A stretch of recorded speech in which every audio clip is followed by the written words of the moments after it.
If you have ever accepted a ride from someone you did not know, you already understand the quiet agreement that makes roads work. It is not written down. It is not enforced by law. It is a shared assumption that the person behind the wheel wants to arrive somewhere, that the road leads forward, that motion means progress, that exits go where they say they go. Most people trust that agreement without thinking about it. You get in the car, you buckle your seatbelt, you glance at the mirrors, the dashboard, the driver's face, and then you let the road take over. Highways are designed to remove friction. They flatten distance into time. They reduce choice to signs and lanes and numbers that promise certainty. This exit goes here. That town is next. You are making progress, and most of the time, that promise holds. Cars pass, lights stretch, mile markers tick down like a metronome you don't notice until it stops. But roads are not neutral. They are systems. They decide where you can go, where you can stop, where help is supposed to be available, and where it is assumed you will keep moving. When a system works well enough, for long enough, people stop questioning it. They stop asking why the sign is crooked, why the road keeps looping, why the car doors feel heavier than they should, why the voice offering help sounds rehearsed. They trust the motion. They trust the vehicle. They trust the driver. They trust the exit. Because questioning the road while you are on it feels irrational. And that is where the danger begins. Not with violence, not with panic, but with normalcy. A clean dashboard, a calm voice, a glass of cold lemonade, a motherly smile, a promise to take you just a little farther. These stories are not about monsters hiding in the dark. They're about the moment you realize the road is no longer taking you anywhere new. They are about systems of passage that were never designed to let you leave once you enter them. A family that calls itself a pilgrimage. A stretch of highway that refuses to end. A stranger's car that knows exactly how far it needs to go. In each case, the danger does not announce itself. It behaves. It follows rules. It repeats patterns. It offers reassurance instead of threat. And when something finally feels wrong, it is already too late to pretend you didn't notice. Because the most frightening thing about roads is not that they can trap you. It is that they only work if you believe they won't. Tonight's stories are not about hitchhiking as a mistake. They are about what happens when movement becomes containment, when help becomes procedure, and when the only way to survive is to break the agreement everyone else is still following. 3 travelers, 3 rides, 3 systems that should have led forward. None of them did. And each survivor learned the same lesson too late to be theoretical. If the road stops behaving like a road, do not trust the signs, do not trust the vehicle, and do not assume that motion means escape, because sometimes the most dangerous place you can be is still moving. Tonight, these are their stories.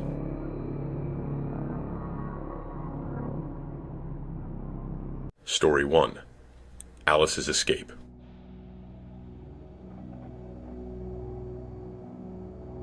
I didn't leave because the plate shattered.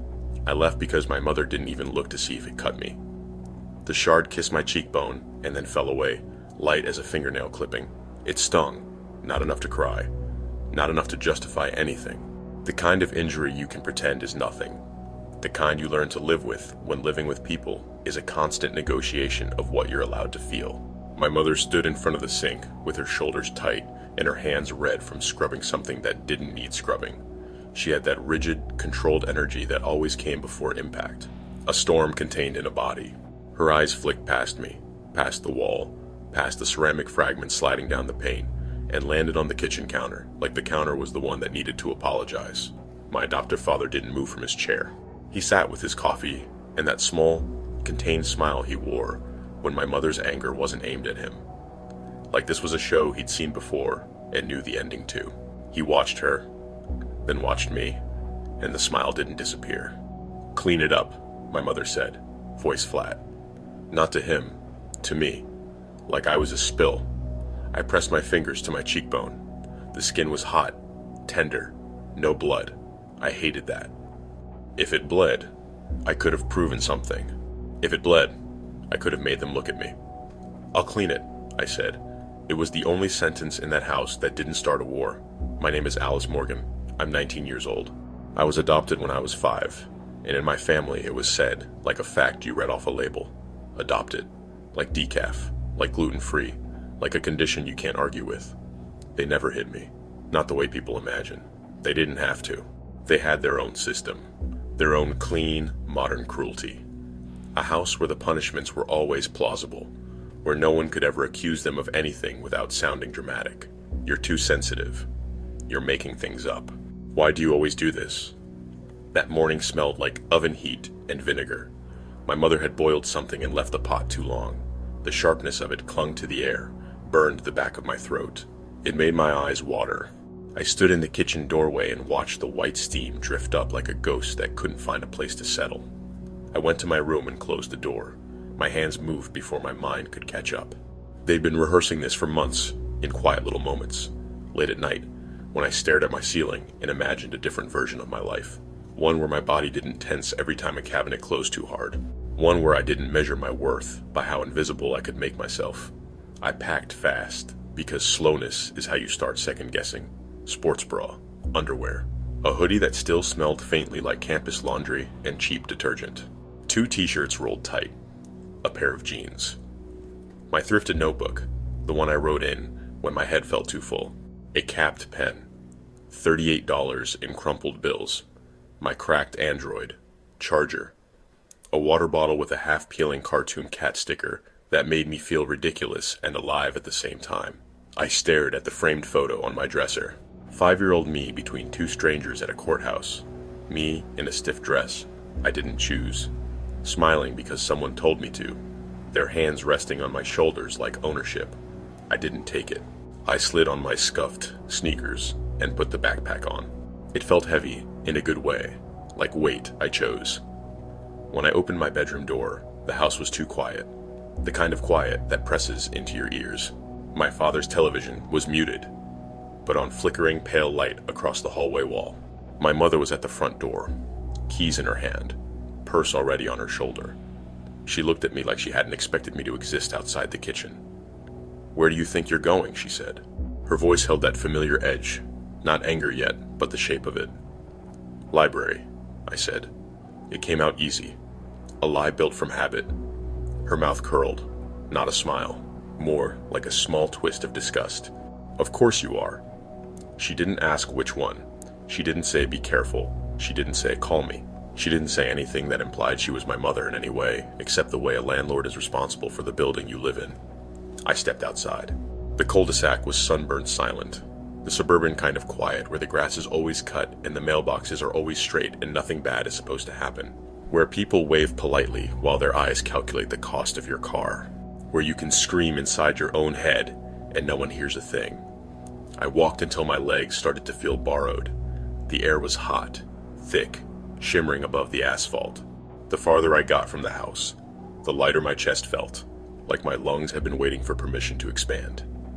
I didn't have a plan, not a real one.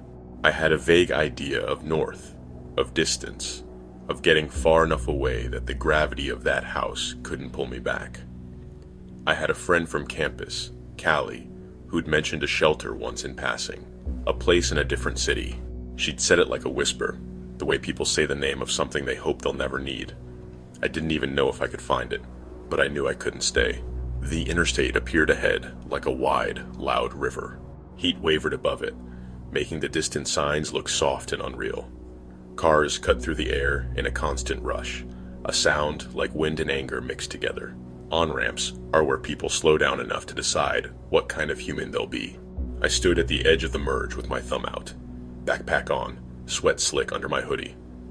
The sun was overhead, glaring, and the air smelled like rubber and hot metal. Semis howled past, their shadows brief and heavy. Minivans blinked their turn signals, and then ignored me anyway. Pickup trucks stared and kept going. I timed my breathing to the white line dashes like it could keep me calm. A Camry slowed, drifted toward the shoulder, and then sped up like the driver remembered something important. A beat-up Civic rolled down a window, and a boy yelled something anatomical, something meant to make his friends laugh. I smiled anyway. Being ignored was safer. Hours passed. The sky shifted from white-hot to a softer, bruised blue. My mouth went dry. My legs ached from standing, from stepping forward and stepping back, from being visible in the worst possible way. I tried not to think about my mother, noticing my absence. I tried not to imagine her anger turning into performance, turning into concern for the neighbors, turning into a phone call to the police where she'd use my name like she owned it. I tried not to imagine my father's small smile.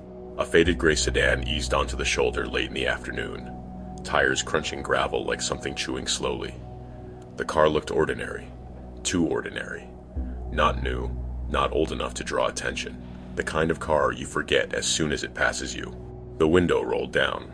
The driver leaned slightly toward me. His face was the kind people trust, soft, undecorated, middle-aged, clean-shaven. He wore a button-up shirt like he'd just come from work. His eyes were calm, and that calm felt like a promise. "You headed north?" he asked. His voice was steady, like 1,000 mornings. "Yeah," I said. He nodded once, as if confirming something he already knew. "I'm Bruce," he said. "I can take you a good ways. Hop in." My body hesitated. It was the smallest pause, just enough to feel my heart kick harder. Then I got in. The air inside the car was cool and smelled like pine, the kind of aggressive air freshener people buy when they want you to believe their car is clean. The dashboard was wiped. No clutter. No loose change. No fast food wrappers. That detail should have comforted me. Instead, it made me uneasy. Bruce glanced at me as I pulled the door closed. "Seatbelt," he said, almost apologetic. I buckled it. The click sounded loud. As the car pulled away, I heard a dull thunk. The child lock. I wasn't sure if it clicked down on its own or if his hand brushed it casually. Either way, when I looked at the switch later, it was down. Bruce drove with both hands steady at 10 and 2. He didn't speed.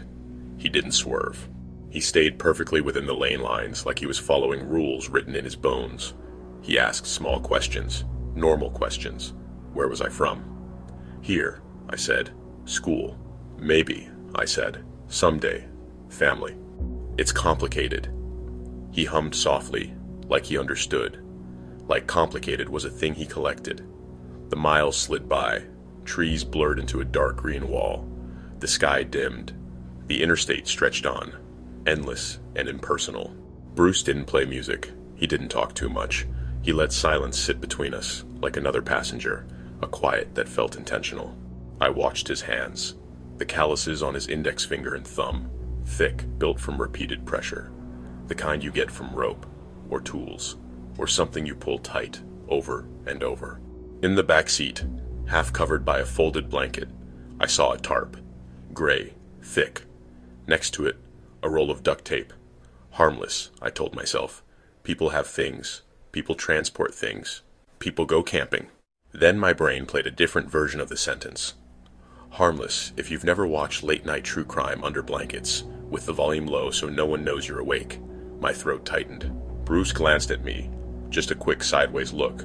"You okay?" he asked. "Yeah," I lied.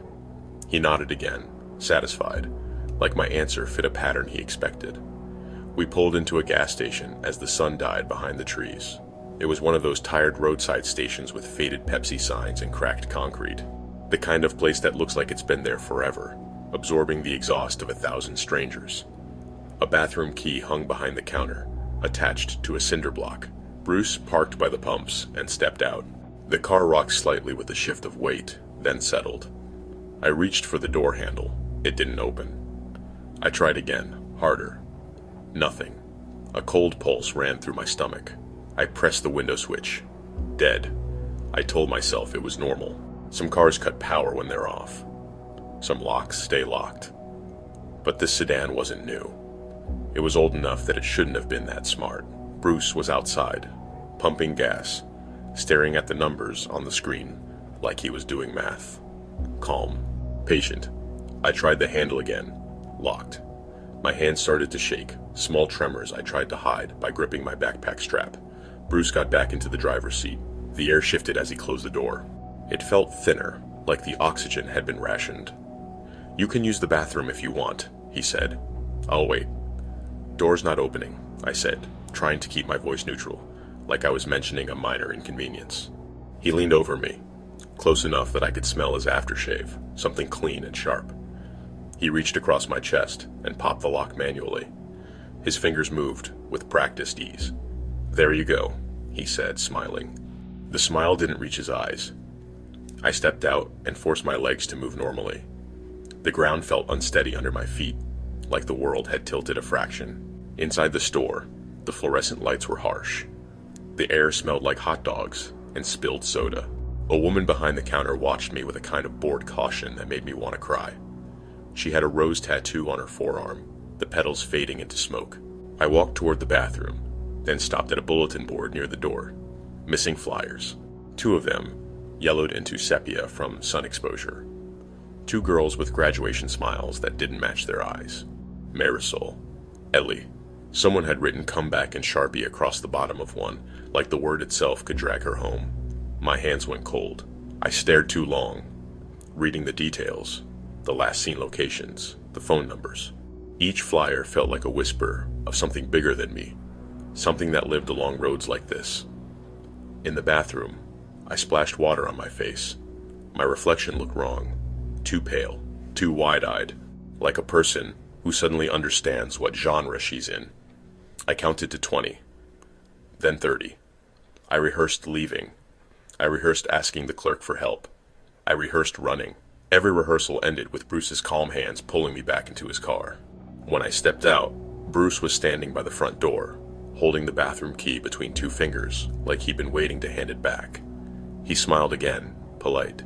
"You good?" he asked. "Yeah," I said. My voice sounded too high. "Great," he said. "Let's make some miles." He didn't rush me. He didn't threaten me. He just waited, confident, like he knew the road only had so many directions and he controlled most of them. I got back in. The door closed. The lock thunked. He didn't start the car right away. He sat with his hands on the steering wheel and stared through the windshield at the road ahead, like he was savoring something. Then he turned to me. The polite smile stayed on his face, but his eyes looked different now, more focused, like the mask had shifted. "You remind me of someone," he said softly. My skin prickled. "Someone I hurt before," he added. The sentence landed in the air, like a weight dropped into water. No splash, just depth. There are a lot of ways to scream. The loudest ones happen behind your ribs. My fingers went for the door handle. Locked. Bruce reached for the glove compartment. He opened it with the same calm, unhurried motion he'd used for everything else. Inside was a folded cloth, a zip tie, a small vial with a handwritten label I couldn't read. My mouth dried into sand. "Bruce," I said, because names are bridges, because maybe if I treated him like a person, he'd remember he was supposed to be one. "Please, just let me out. I won't say anything." He tilted his head. "You won't say anything either way," he said. His voice didn't rise. He didn't sound angry. He sounded certain. He reached for the cloth. Something in me snapped into clarity.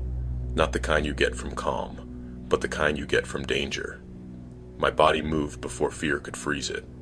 I kicked, not wildly, targeted. My heel slammed into his wrist, pinning it against the glove box edge. His fingers jerked. The vial flew, hit the dashboard, and cracked. A sweet, chemical smell filled the air instantly, sharp and wrong.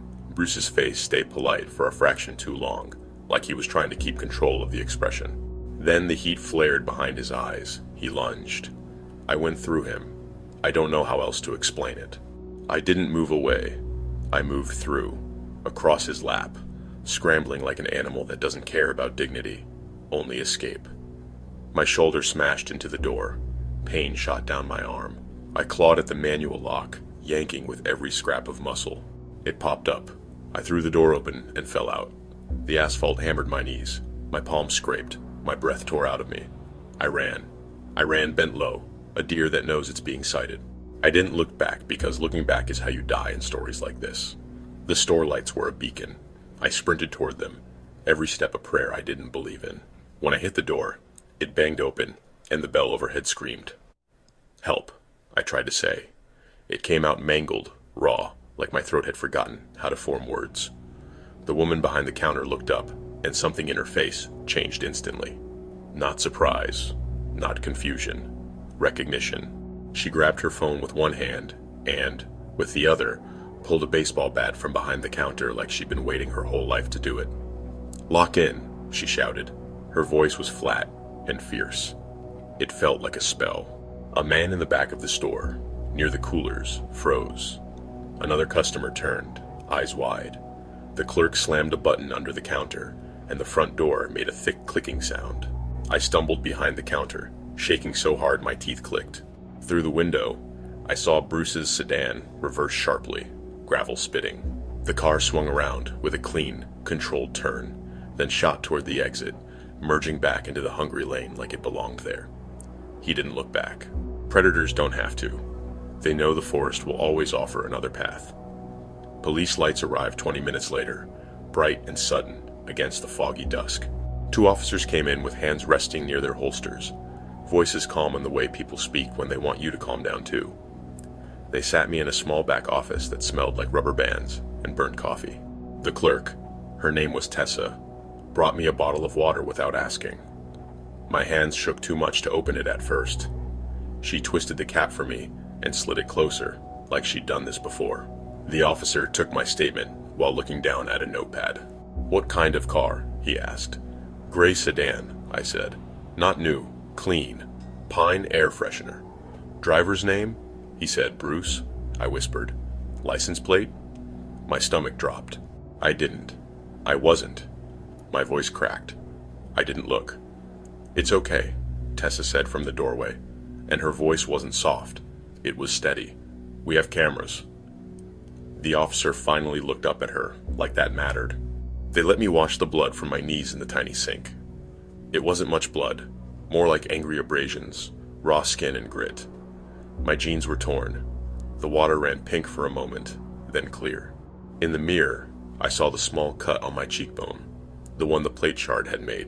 A thin, pale line, proof of an earlier violence that felt almost childish now. I laughed once, short and wrong. No one laughed with me. A woman from a domestic violence shelter arrived not long after, wearing soft shoes and a serious face. Her name was Marlene. She spoke like someone who had seen too many girls arrive with too little and had decided long ago to be a wall for them to lean on. "You're not going back," she told me. It wasn't a question. It wasn't advice. It was a promise she sounded willing to handcuff herself to. She handed me a granola bar and a form. The granola bar tasted like sawdust. I ate it anyway. My body needed something to do that wasn't shaking. The police searched for Bruce that night, or at least they said they did. They ran the plates from the camera footage. They checked nearby highways. They called another county. The words sounded professional and hollow at the same time. They never caught him. That's the sentence that creaks when you say it out loud, like a floorboard in a dark hallway. They never caught him. They never stopped him. They never put his calm hands in handcuffs. They told me there were similarities to a case in the next state. Similarities. Like girls were patterns. Like fear was a recurring theme. Marlene drove me to the shelter in the city of Columbus, Ohio. A real place with real streets and real people walking past us like nothing had happened. The shelter itself was in an unremarkable building between a laundromat and a clinic. Its anonymity felt intentional, safety by being forgettable. Inside, the air smelled like detergent and old coffee. The walls were painted a soothing color that someone had named with words like calm mist or soft sky, a color chosen by someone who had never needed soothing in their life. They gave me a cinder block room with a bed, a lamp, and a small dresser. The mattress was thin. The blanket was scratchy. But the door had a lock that worked, and the lock was on my side. That night, I lay awake, imagining a gray sedan sliding into the parking lot like a shark. I imagined the headlights cutting through darkness. I imagined the knock. I put my backpack against the door anyway, ridiculous and desperate, like it could stop a man who had been preparing for years. I shaped my body around the backpack and listened to every sound. Footsteps in the hallway, distant voices, the building settling. Every time a car passed outside, my heart lifted and dropped. In group the next day, I sat in a circle of folding chairs with women who looked tired in ways you can't hide. Some of them had bruises, some had nothing visible at all, which was worse because it meant the damage lived where no one could see. A woman named Callie spoke first. She said, "You're here." It wasn't comfort, it was evidence. When it was my turn, I didn't tell them everything. I told them enough. I told them the plate. I told them the road. I told them the name Bruce, like it was a curse. When I stopped talking, there was a silence that didn't feel awkward. It felt respectful. After, Marlene handed me the bathroom key from the gas station. Tessa had told her to give it to me. Said I might need something heavy in my hand to remember I wasn't dreaming. The key was still attached to the cinder block, a chunk of concrete that weighed too much for something so simple. It was ugly. It was inconvenient. It was perfect. A souvenir of survival. Days turned into a week into 2. I tried to file paperwork for housing assistance. I tried to apply for a job. I tried to answer questions about my family without flinching. At night, I learned the shelter's sounds. The creak of the stairs. The hum of the vending machine. The way the front door beeped when someone entered. The rhythm of safety systems at work. I stopped reading the news after 3 days because every headline about a missing girl made my stomach twist. Every photo of a man in a button-up made my throat close. Every polite smile on a stranger's face made my skin crawl. I started carrying my keys in my hand when I walked, not between my fingers, because that's bad leverage. I held them ready. I learned where to sit on buses, near exits. I learned to scan cars in parking lots without looking like I was scanning. I kept the bathroom key with the concrete block in my backpack, even though it was heavy and inconvenient. I liked feeling the weight. It reminded me that when I ran, I left something behind besides fear. Sometimes, I dreamed about the tarp unfolding, gray and endless, like a blank sheet someone intends to stain. Sometimes I dreamed about the vial cracking, the sweet chemical smell filling my lungs, and I woke up coughing like it was still there. But then I remembered my own body making a door where there wasn't one. I remembered my heel slamming down, not with panic, but with precision. I remembered the lock popping up. I remembered running. I remembered Tessa's voice, flat and fierce. Lock in. I didn't leave because of a plate. I left because I wanted to see who I could be in a life where the signs were mine to read, where the rules weren't written by people who never intended to love me. And if you're listening to this in your car, if you're driving down a road at dusk and you see someone with a backpack and a desperate thumb, I want you to understand something. There are people out there who look like quiet mornings. People with soft eyes and clean dashboards and voices that never rise. That calm can be a mask. So if you ever find yourself climbing into a stranger's car, check the lock before you sit down. Watch the hands. Watch what they keep within reach. Listen for the little thunk that changes everything. Because sometimes the difference between being a story and being alive is 1 second of noticing and one hard, perfect kick.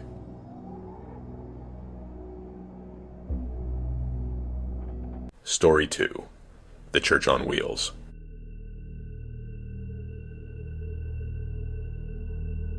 If you ever accept a ride from an RV hand-painted with doves, count them. I didn't notice the number until I was already inside, until the door shut with a sound that didn't belong to me. There were 13. My name is Evan Calloway. I was 23 when this happened, drifting through northern Arizona, the way people do when they've run out of versions of themselves that worked. I had a backpack, a resume printed too many times on cheap paper, and a plan that changed daily. Flagstaff was the idea that morning. Someone I half knew had a couch. Someone else had mentioned a restaurant hiring servers who didn't ask too many questions. The desert didn't care. I'd been walking for 3 hours along a highway that cut through Coconino County like a scar that never healed right. The horizon danced in that cruel, beautiful way heat does, bending the world just enough to make you believe relief is always closer than it is. My water bottle was empty except for a swallow that tasted like warm plastic. My tongue felt thick, like it had learned a new texture. When the RV rolled up, I thought I was hallucinating.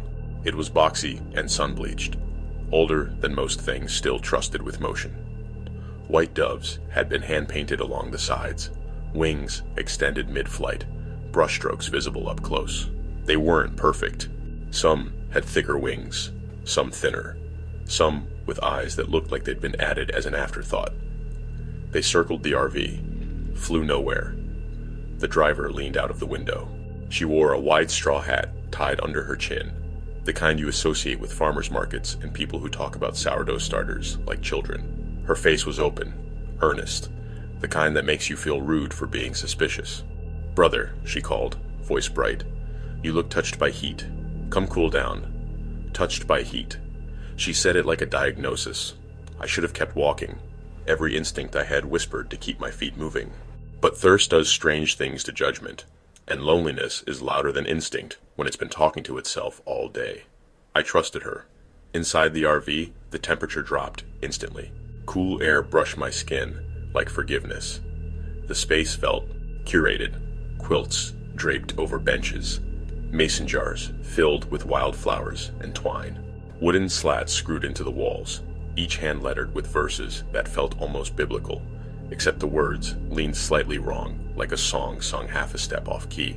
A teenage boy sat at a small table with two women. Their hands rested loosely together, not clasped, not quite touching. In the center sat a pitcher of lemonade, condensation running down the glass like it was alive. "I'm Mara," the woman in the straw hat said as I climbed in. "This is Joy, and Ruth, and little Gideon." Gideon looked at me like a feral animal that had learned manners. His eyes were sharp, calculating, and far too old for the rest of his face. "We're pilgrims of the way," Mara added. I nodded, too grateful for the cold to ask questions. "Evan," I said, collapsing onto the bench. My legs shook. The RV smelled like lemon oil and old books, a scent that carried authority and comfort in equal measure. Joy poured me lemonade. My hands trembled so badly the mason jar rattled against my teeth.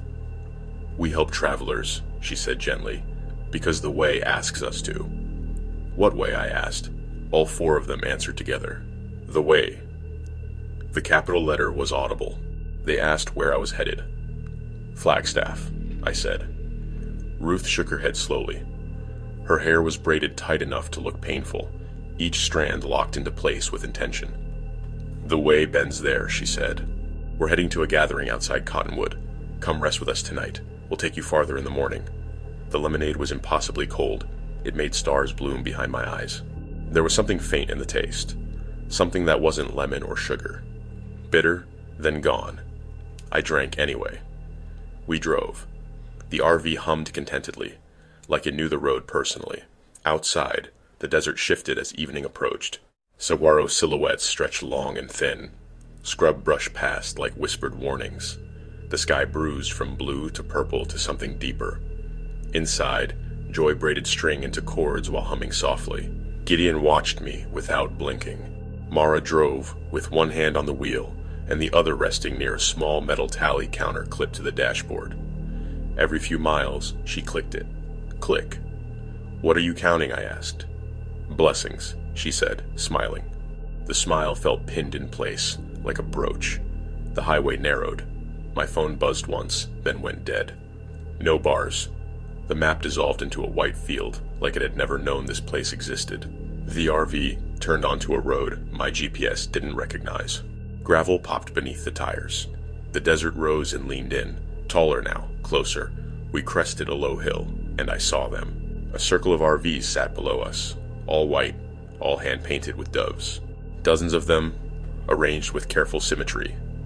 People moved between them in quiet lines, purposeful, coordinated. At the center stood a wooden stage, draped in muslin. Behind it leaned a cross. It took my brain a moment to understand what was wrong. It had 3 arms. The third jutted out at a desperate angle, shorter than the others, nailed on like an afterthought, like a correction no one wanted to talk about. "We'll fix you a plate," Ruth said. Then the folding. "The what?" "You'll love it," Gideon said, voice flat, rehearsed. The stew was good. Hunger has a way of baptizing anything. I ate sitting on a folding chair while watching the camp move around me like a living system. Children stacked white stones into precise towers. A woman coiled ropes. A man shook a vial of something clear and dripped it into mason jars of lemonade before handing them to new arrivals, who drank and smiled slowly. Mara introduced me as Evan, a traveler of open heart. Hands touched my shoulders, my back, my arms. Not invasive. Appraising, like I was a new instrument they were curious to hear played. A man stepped onto the stage barefoot. "This is Pastor Amos," Joy whispered. His feet were thick and cracked, the leathered skin matching the land itself. He held a book with no title. The pages were thick, hand-inked, uneven. He read aloud. The way is a ribbon that winds through the throat. To be saved is to be folded. Applause fell like rain on a metal roof, soft, even. Joy pressed a woven cord into my palm. Wear this through the folding, she said. It anchors you. To what? I asked. She smiled. The way. Torches flared as night settled. One by one, RV doors closed, with quiet, synchronized clicks. From the outside, I felt it through my feet, like a tremor. Bathroom? I asked casually, standing. Ruth's hand closed around my wrist, not tight, just inevitable. Soon, she said. Pastor will call. Pastor Amos raised his hand. The camp fell silent. We are 13, he said. Mara's counter clicked. Click. They brought a girl forward. She couldn't have been more than 18. Dirty Converse, hollow cheeks, eyes bright with the dangerous relief of being welcomed. Sophie, someone whispered. Pastor gestured toward the wrong cross. Welcome to the folding, he said. We are made of angles. We must be turned. Joy's fingers laced into mine. Gideon's hand took my other. Around us, cords looped wrists together, forming a human web. Pastor dipped his fingers into a mason jar and touched Sophie's forehead. Be bent toward the way. They swayed. Left. Right. The cords pulled. My chest tightened. Breath thinning like the air was being rationed. The torches leaned inward without wind, their flames bending toward Sophie. She folded, not collapsed. Folded.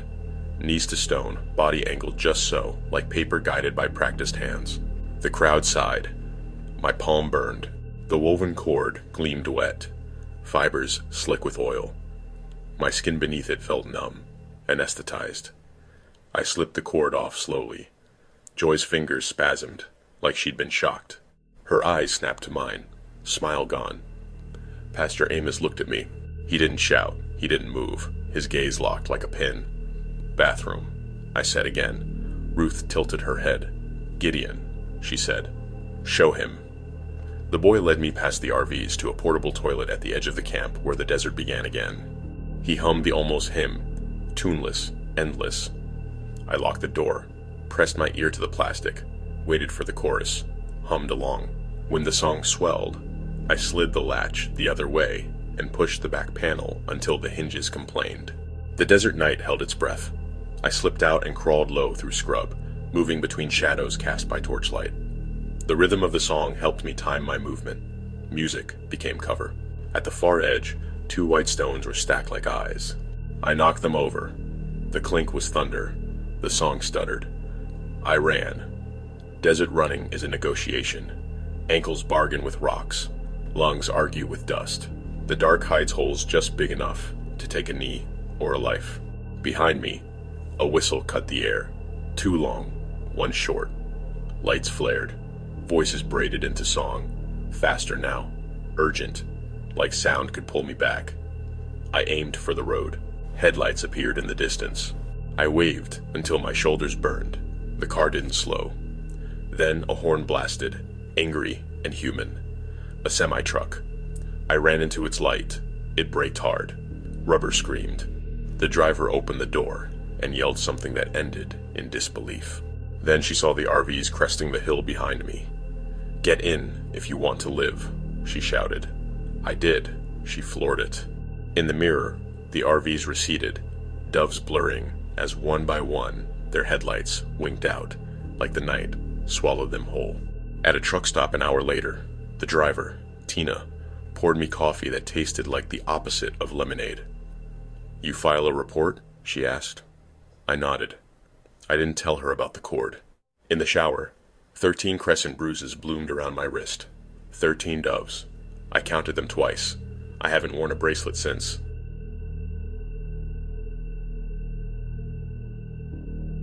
Story 3. Mile marker 223.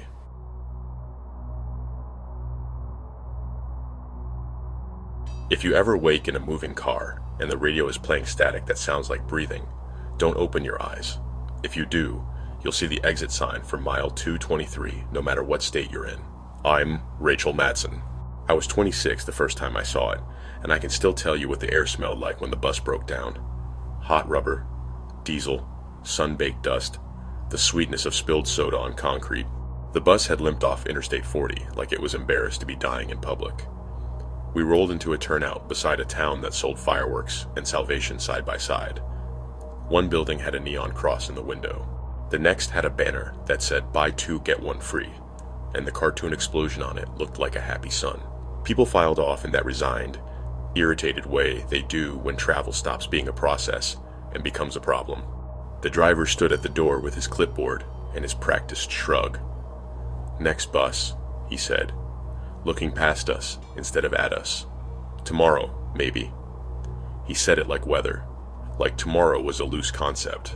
I had a reason to be home by morning, and no room left in my life for maybes. I stepped away from the crowd, leaned against the sun-warm guardrail, and checked my phone until my screen dimmed. No signal.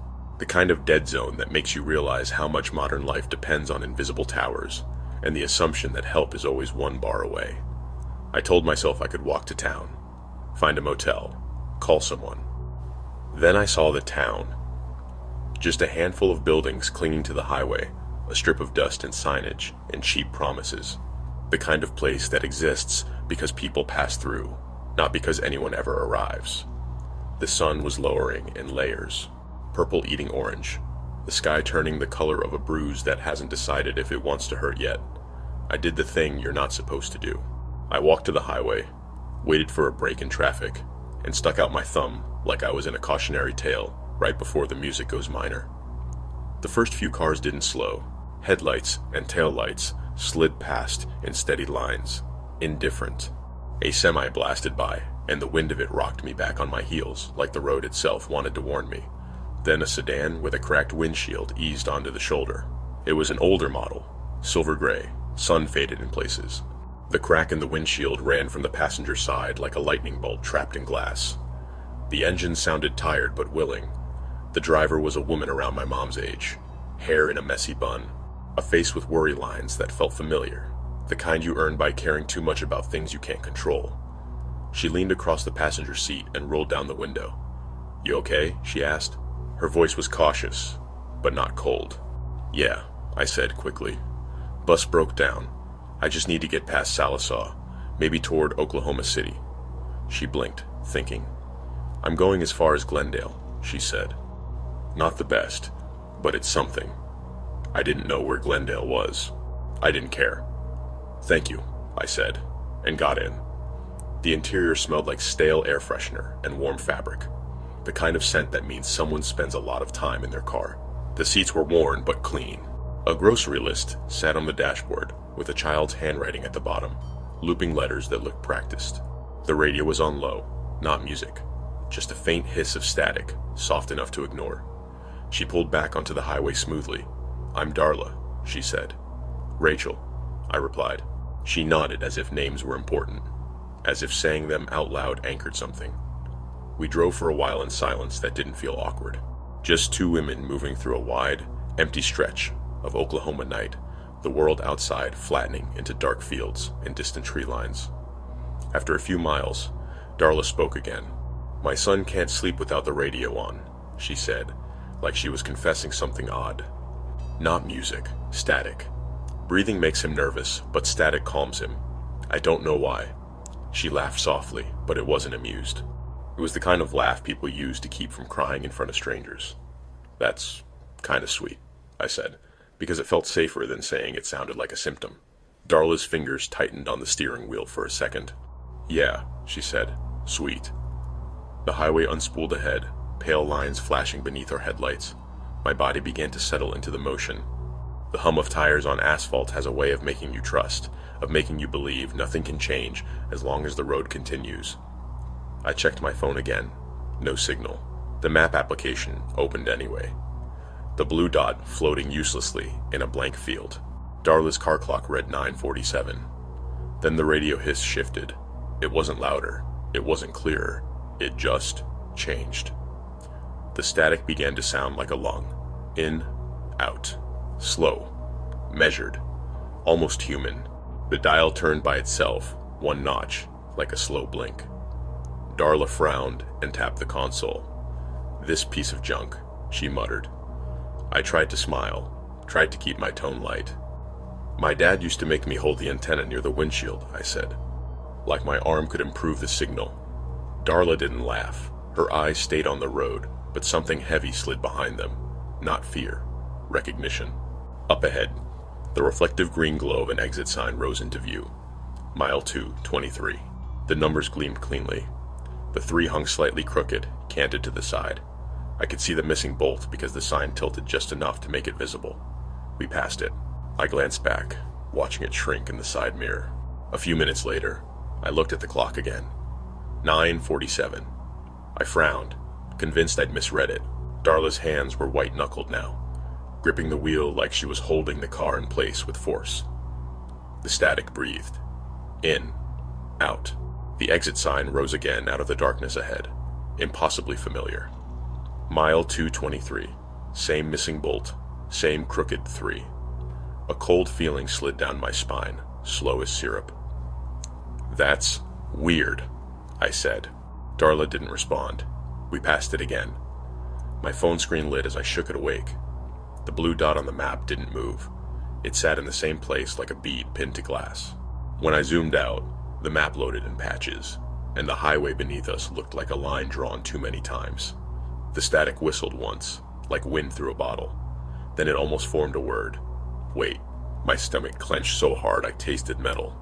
"We passed that already," I said, and my voice sounded wrong in the enclosed car, too thin. Darla swallowed. I saw the movement in her throat. "I know," she said quietly. "We passed mile 223 a third time.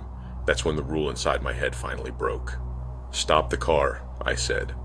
Darla shook her head, eyes fixed straight ahead. "I can't," she whispered. "Then I'm getting out." "You can't."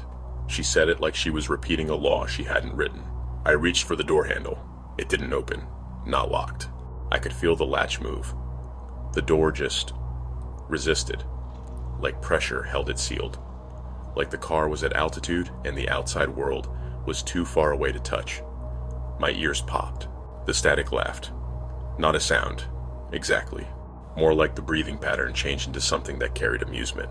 I turned toward Darla fully now, because the woman beside me was still the same shape, still the same face, but everything in the car felt like it was wearing someone else's skin. "Who are you?" I asked. Darla's eyes glistened. "I'm like you," she said, so gently it made my throat tighten. I got in a car once that never stopped. The road ahead rippled, not from heat now, but from something deeper. The highway looked like it folded back into itself, the same dark lane repeating like a sentence you can't finish. Darla spoke like she'd told this story before, and every word had worn grooves in her. "The first time I passed mile 223 was 1996, she said. I was 18. I was coming home from a party. I thought I was being smart. A man stopped for me. He had toothpicks in his mouth, kept chewing them until they dissolved." Her fingers tightened again. "His name was Carl," she said. I fell asleep. The road hums you into trust. You know that. I didn't answer. My chest felt too tight. I woke up to the static, she continued. Breathing like someone asleep in the dark. I opened my eyes and there it was. Mile 223. Again and again. My skin prickled. "How did you get out?" I asked. Darla's mouth trembled into something that almost looked like a smile. "Sometimes it lets you off," she said. "If you bring someone. Sometimes if you take someone." A thick silence fell between her words, heavy with implication. I stared at her. "What happens to the ones you bring?" The static sharpened, a warning note. Darla flinched, like she'd been slapped. "Some get out," she said. "Some stay. I try to pick the ones who look like they can run." My stomach turned. "You're saying you picked me," I whispered. Her eyes flicked to mine for a split second, and in them I saw exhaustion so deep it looked permanent. "I try to pick the ones who will fight," she said. "Because if you don't fight, it doesn't even bother pretending." We passed mile 223 again. The exit ramp bloomed to the right like a promise it wasn't. Something in me rose up, hot and desperate. I reached over and grabbed the steering wheel. Darla didn't fight me. That terrified me more than if she had. I wrenched the wheel right. The car fishtailed. Tires screamed. My heart slammed into my ribs. Darla's body jolted, but she didn't pull back. She let it happen like she'd been waiting for someone else to do it for her. We took the ramp, The static cut off mid-breath. Silence fell so suddenly, it felt like the world had stopped moving. We rolled onto a frontage road, cracked and pale under the headlights. The car slowed, then stopped. The engine ticked as it cooled. Metallic pings in the quiet. Darla exhaled like she'd been underwater. For a moment, neither of us moved. Then she turned to me, and her eyes were full. "Go," she said, "before it notices." "You're coming with me," I said. Darla's smile broke something inside me. "I can't." "Why not?" She lifted her wrist. There was a faint mark there, like the pale outline of a hospital wristband worn too long. A scar that wasn't quite a scar. It glowed, just for a second, a dull, sick light beneath the skin. The radio dial turned by itself, even though the radio was off. It rotated slowly toward 0, like something was resetting. "Don't look back," Darla said. "And if you hear breathing, don't match it." The words hit me in a strange way, like advice from someone who'd been swallowed and learned the rules from inside. I shoved the door. This time, it opened. The air outside smelled like dust and dry grass and distant exhaust. Real air, free air. I ran. The frontage road led to a gas station a quarter-mile away, its windows barred, its open sign buzzing like a trapped insect. The fluorescent lights made everything look slightly sick. I burst through the door, breath-tearing, and forced my voice into something casual. "My ride broke down," I said to the clerk, a man with a tired face and eyes too awake for the hour. He looked at me for a long moment, then glanced past me toward the darkness. He didn't smile with his mouth, but his eyes did, just a little, like we shared a joke that wasn't funny but was true. "Yeah," he said quietly. "I've seen that a lot at this mile." My blood went cold. Outside, the road was empty. Darla's car was gone. No taillights, no engine sound. Just the dark swallowing where it had been, as if the desert had closed over it like water. I stood there in the harsh gas station light, shaking, trying to breathe. The buzzing sign outside stuttered. In the silence between its flickers, I thought I heard it. Static, breathing. My lungs tried to sync with it automatically, like muscle memory, like a reflex. I clenched my jaw and forced myself to breathe differently. In on odd counts, out on odd counts. I counted backward from 223, whispering numbers under my breath like stepping stones. When I finally made it to 0, the sensation eased, but it never left. Coda. Don't match. Sometimes, late at night, I wake to the sound of my ceiling fan or a neighbor's television through the wall, and my body tries to match its rhythm. That's when I sit up, eyes open, and breathe against it. I choose my own pace. When I drive now, I watch the exits like they're watching me back. I know I might see that crooked 3 again someday. I know it might appear in a place it doesn't belong. A green sign rising out of darkness like a memory you can't bury. If I ever see it, I will not take it. Even if it promises the shortest way home. Especially then. And if you're ever in a car and the radio turns itself to static, and the static sounds like breathing, do not open your eyes. Do not match it. Because once the road learns your rhythm, it never forgets.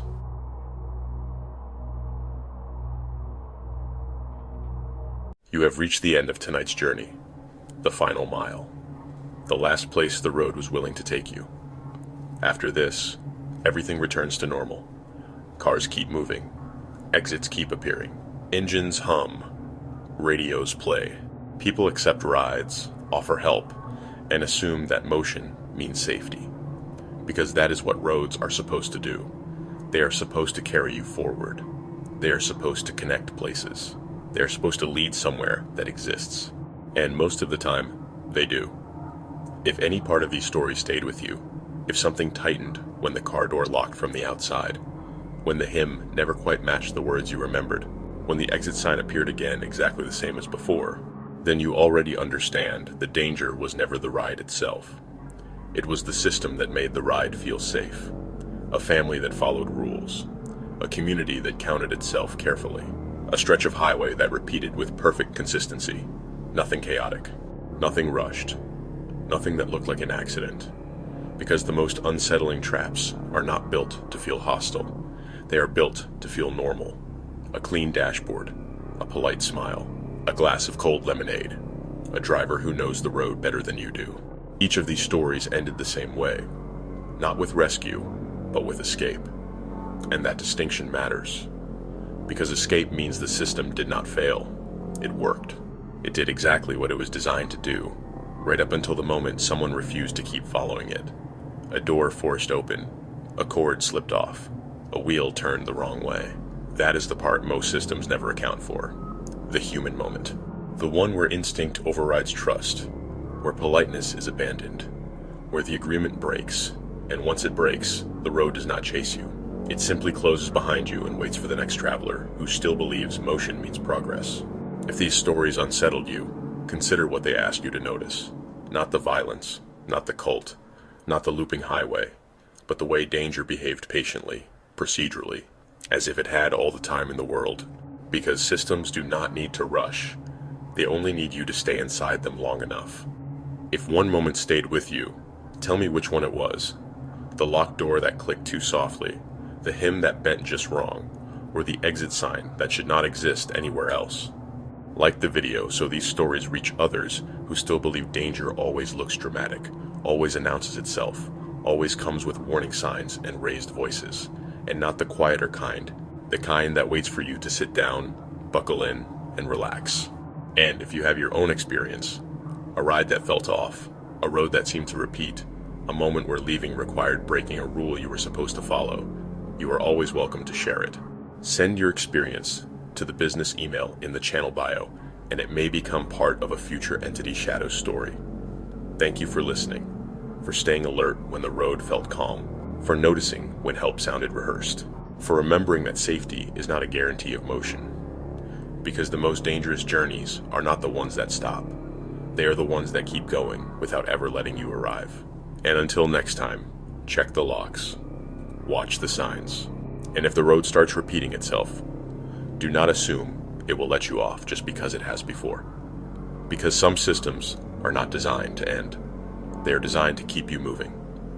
And remember, the dark awaits.